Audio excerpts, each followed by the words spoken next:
কিয়ামতের কঠিন ময়দানে যেদিন স্বামী স্ত্রীকে চিনবে না, স্ত্রী স্বামীকে দেখে পালিয়ে যাবে, বন্ধু বন্ধুরে চিনবে না, পীর সাহেব মুরিদরে চিনবে না, মুরিদ পীর সাহেবরে চিনবে না, দলের কর্মী তার নেতারে চিনবে না, নেতা তার কর্মীরে চিনবে না, বন্ধু বন্ধুরে দেখে পালাবে। এই কঠিন মুহূর্তে সূর্যটা মাথার কাছে চলে আসবে, জমিনটা তামার জমিন হবে, আজকের জমিনের মতো নয়। মানুষ ঘর্মাক্ত, ক্লান্ত, শ্রান্ত মাথার মগজগুলো কানের ছিদ্র আর নাকের ছিদ্র দিয়ে বেয়ে বেয়ে পড়বে। বিশ্বনবী ফরমান, কিয়ামতের ওই কঠিন ময়দানে 7 শ্রেণীর ব্যক্তিকে রব্বুল আলামিন তার আরশের নিচে ছায়া দিবেন। তার মধ্যে প্রথম শ্রেণীর ব্যক্তি হলো ইমামুন আদিল, যে ইনসাফের সাথে বিচার করে, যে জাস্টিস সমাজে সার্ভ করে, যে সুশাসন নিশ্চিত করে, ওই ইমামুন আদিল। আদিল শব্দটা বুঝছেন না? ইন্নাল্লাহা ইয়া'মুরু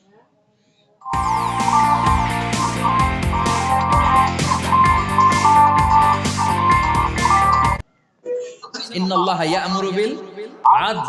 পাইছেন? আদিল। 7 শ্রেণীর ব্যক্তিকে আল্লাহ তাআলা সুশীতল আরশের নিচে ছায়া দিবেন, যেদিন তার দেয়া ছায়া ছাড়া কোনো ছায়া থাকবে না। এর প্রথম হচ্ছে ইমামুন আদিল, ন্যায়পরায়ণ শাসক। চিল্লায় বলেন সুবহানাল্লাহ। আবার বিশ্বনবী বললেন, ইন্নাল মুকসিতিনা ইনদাল্লাহি আলা মানাবির মিন নূর আন ইয়ামিনির রহমান। কিয়ামতের দিন যারা ন্যায় পরায়ণ হিসেবে আল্লাহর সামনে দাঁড়াবে, কিয়ামতের দিন রব্বুল আলামিন তার আরশের ডান দিকে ওই ন্যায় পরায়ণ লোকদের জন্য আরশের ডান দিকে একটা নূরের মিম্বারে তাদেরকে বসার সুযোগ করে দিবে। আল্লাহর আরশের ডান দিকে ন্যায় পরায়ণ লোকদের জন্য আল্লাহ তাআলা নূরের মিম্বার বানাবে। 4টে কেন কথা মনে করেছেন? আল আদাল, জাস্টিস। ইন্নাল্লাহা ইয়া'মুরু বিল আদল। আল্লাহ তাআলা এই আদালতের নির্দেশনা দেন, সুবিচার, সুশাসন। প্রিয় ভাইয়েরা, এটা আমরা বাংলাদেশে চাই কি চাই না?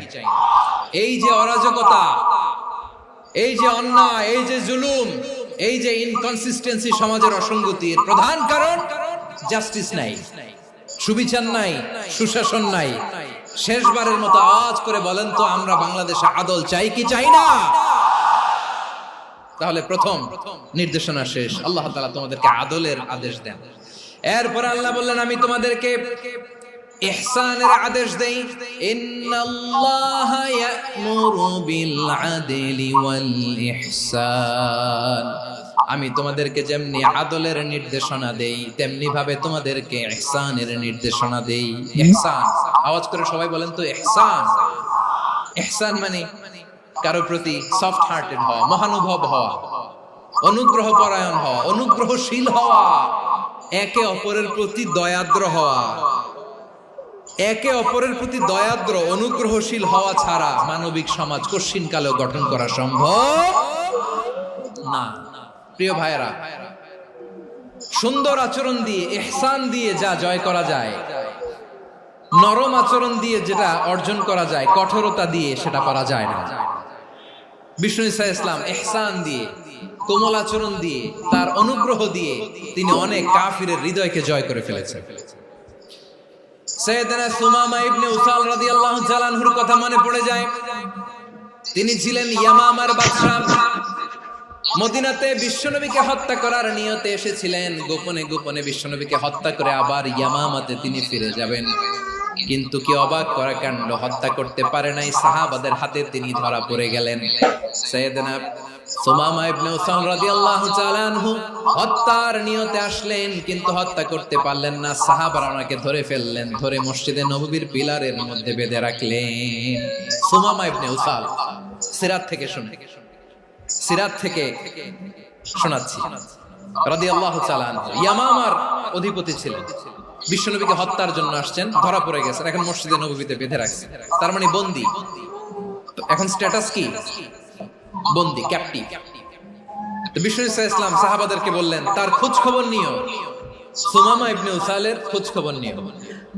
সাহাবারা বলেন, ইয়া রাসূলুল্লাহ, আপনাকে হত্যা করতে এসেছে, তার তো কঠিন ক্যাপিটাল পানিশমেন্ট হওয়া দরকার, কঠিন শাস্তি হওয়া দরকার। বিশ্বনবী বললেন, না, আমি যেটা জানি তোমরা সেটা জানো না, তোমরা সুমামার সাথে ভালো আচরণ করো। বিশ্বনবী সুমামার কাছে গেলেন। প্রথম দিন যে তিনি কালেমার দাওয়াত দিলেন, ইমানের দাওয়াত দিলেন, ইসলামের দাওয়াত দিলেন, রিসালাতের দাওয়াত দিলেন, আখিরাতের দাওয়াত দিলেন। পরের দিন যে বিশ্বনবী সালাতের দাওয়াত দিলেন, যাকাতের দাওয়াত দিলেন, ইসলাম কি, কিভাবে, কেমন করে পালন করতে হয় চমৎকার আর্টিকুলেট করতে শুরু করলেন। তন্ময় হয়ে সুমামা ইবনে উসাল রাদিয়াল্লাহু তাআলা আনহু বিশ্বনবীর কথাগুলো শুনতে আরম্ভ করলো। একদিন নয়, 2 দিন নয়, টানা 3 দিন বিশ্বনবী সুমামার কাছে ইসলামকে প্রেজেন্ট করেছেন, উপস্থাপন করেছেন। আওয়াজ করে বলেন, কয় দিন? 3 দিন। ও গান্দা 3 দিন গান্দা খাবে মসজিদে নববীতে বাধা। আর সাহাবীদেরকে বললেন, তার খোঁজ খবর নিও, তোমরা যে রুটি বানাও এর মধ্যে সবচেয়ে ভালো আটার রুটিটা তারে দিও, সবচেয়ে রিফাইন্ড খেজুর, যেটা পিওর খেজুর, এটা তারে দিও। আর বিশ্বনবী নিজের উট থেকে দুধ দহন করে ওনার বাড়ির এক কর্মচারীকে বলেছেন, দুধ দহন করে সুমামার জন্য নিয়ে যেও। সুবহানাল্লাহ পড়বেন না? সবাই তো অবাক, ইয়ামামা থেকে আসছে নবীকে হত্যা করতে, বিশ্বনবী দেখে তারে জামাই আদর করে। একদিন নয়, 2 দিন নয়, টানা 3 দিন বিশ্বনবী এভাবে সুমামার কাছে যেয়ে যে ইসলামকে প্রেজেন্ট করতে আরম্ভ করলেন, ইসলামকে উপস্থাপন করতে শুরু করলেন। আর তাকে চমৎকার এন্টারটেইনমেন্ট, আপ্যায়ন দিতে আরম্ভ করলেন। টানা 3 দিন যখন ইসলামের দ্য বিউটিজ অফ ইসলাম, ইসলামের সুমহান বাণী, সৌন্দর্য তার কাছে উপস্থাপন শেষ, তাকে আপ্যায়ন শেষ, বিশ্বনবী বললেন সাহাবাদেরকে, যাও এবার সুমামার হাতের পায়ের রশি দুটো খুলে দাও। সাহাবারা তর্ক জুড়ে দিলেন, লা ইয়া রাসূলুল্লাহ, এমনটা করবেন না, তো ভয়ঙ্কর, ভয়ঙ্কর খুনি, কি জানি কি হয়ে যায়। বিশ্বনবী বললেন, না, তার হাতে পায়ের রশিগুলো খুলে দাও। সাহাবারা বিশ্বনবীর কথা মতো তার হাতে পায়ের রশিগুলো খুলে দিল। সুমামা মুহূর্তের মধ্যে মসজিদে নববী থেকে বের হয়, ইয়ামামায় ফিরে না যে মসজিদে নববীর পাশে একটা খেজুর বাগান ছিল, সেখানে চলে গেলেন। সেখানে একটা ছোট্ট কুয়া ছিল, কুয়ার পানি দিয়ে তিনি গোসল করলেন। সুবহানাল্লাহ পড়েন।